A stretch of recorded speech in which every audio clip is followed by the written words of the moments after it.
Hola a todos, espero que estén muy bien. Hago este video hoy para presentar nuestro proyecto final, donc notre projet final déjà, qui s'intitule El viaje de mis sueños. Mais avant d'embarquer dans les explications, j'aimerais qu'on repasse ensemble rapidement les compétences et les éléments de compétences de notre cours.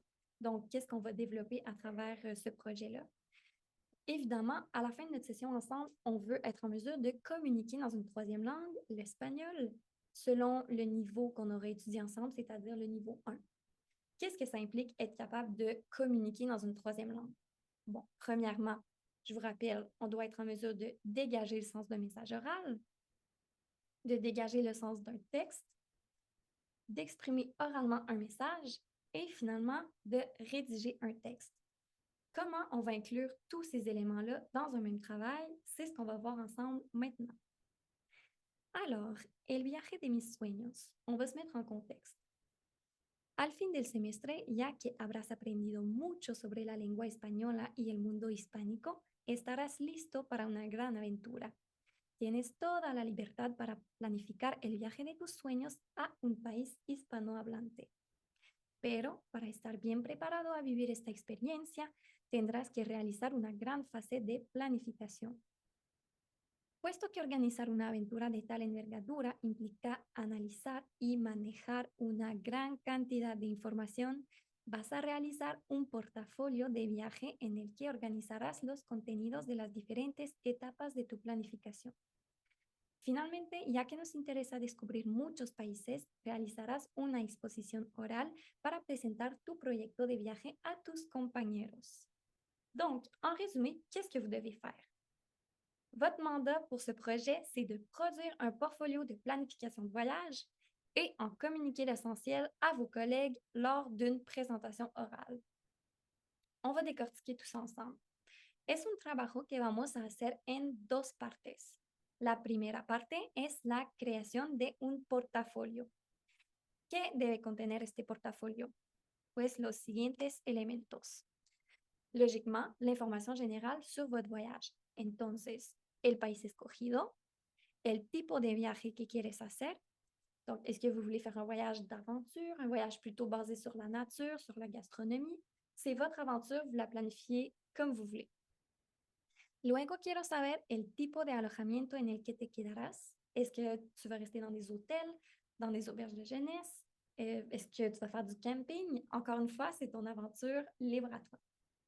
Finalmente, quiero conocer las actividades que harás y los lugares que visitarás. Est-ce que dans ce pays-là, il y a une ville coloniale qui est absolument à voir? Est-ce qu'il y a un musée reconnu mondialement pour avoir des pièces rares qui est à ne pas manquer? Donc, on fait des recherches sur Internet, on se monte un agenda d'activités qui nous plaît comme on le veut. Par la suite, le portfolio va aussi contenir une partie écrite, donc qui va être un texte continu de plus ou moins 300 mots. Qu'est-ce que ce texte doit contenir? Premièrement, un resumen de tu plan de viaje. Donc, toute l'information qui a été mentionnée avant doit être mise en phrase complète, donc dans un texte suivi et continu pour former un résumé du plan de voyage. Par la suite, il y a quelques questions à répondre. ¿Por qué elegiste este país? ¿Por qué elegiste este tipo de viaje? Et qu'apprendiste sobre este país? Donc, en faisant vos recherches, vous aurez assurément découvert des trucs que vous ne saviez pas sur ce pays-là, des faits culturels vraiment intéressants. Qu'est-ce qui vous a le plus surpris en faisant vos recherches sur votre destination? Partagez tout ce que vous voulez partager à moi et à vos collègues, toute l'information que vous considérez pertinente, vous pouvez l'inclure. Donc ça, ce sont les contenus obligatoires à inclure dans le texte continu du portfolio. Et à la fin, il y a une question facultative. Donc, la pregunta facultativa, que es, ¿qué aprendiste sobre la planificación de un viaje?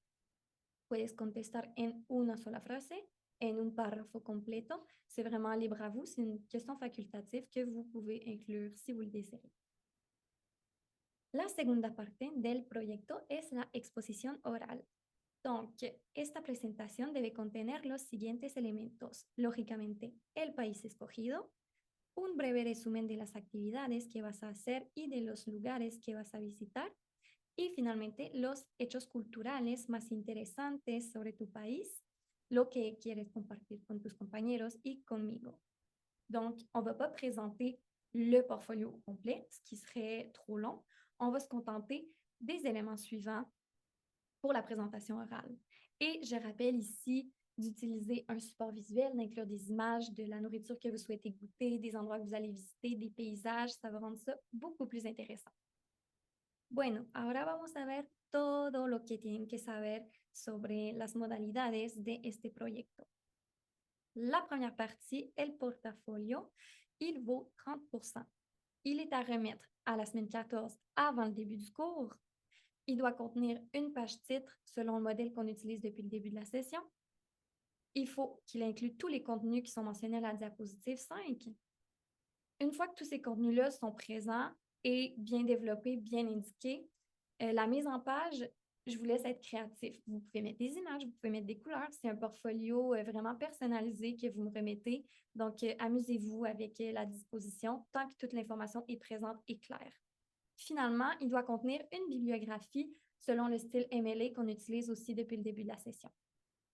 La segunda parte, la exposition orale, celle-ci va valoir 15%. Elle ne sera pas à faire la même date de la remise du portfolio. Je vais vous laisser un peu de temps. Donc, les présentations, il va en avoir 2 périodes. Ça va être aux semaines 15 et 16. Ce sont des présentations qui vont durer entre 5 et 7 minutes. Et on va se laisser un petit 5 minutes, plus ou moins, entre chaque personne pour faire place aux questions, aux commentaires, aux discussions. Je vous rappelle d'utiliser un support visuel. Je ne vous en impose pas. Vous utilisez celui avec lequel vous êtes le plus à l'aise. Et finalement, évidemment, il faut inclure encore une fois tous les contenus qui sont mentionnés à la diapo 5. Entonces, esto concluye la cápsula sobre el proyecto final. Si tienen dudas, si tienen preguntas, si algo no queda claro, me pueden escribir en cualquier momento y también saben dónde está mi despacho, así que no duden en contactarme si necesitan ayuda. Os deseo un buen día y nos vemos pronto. Chao.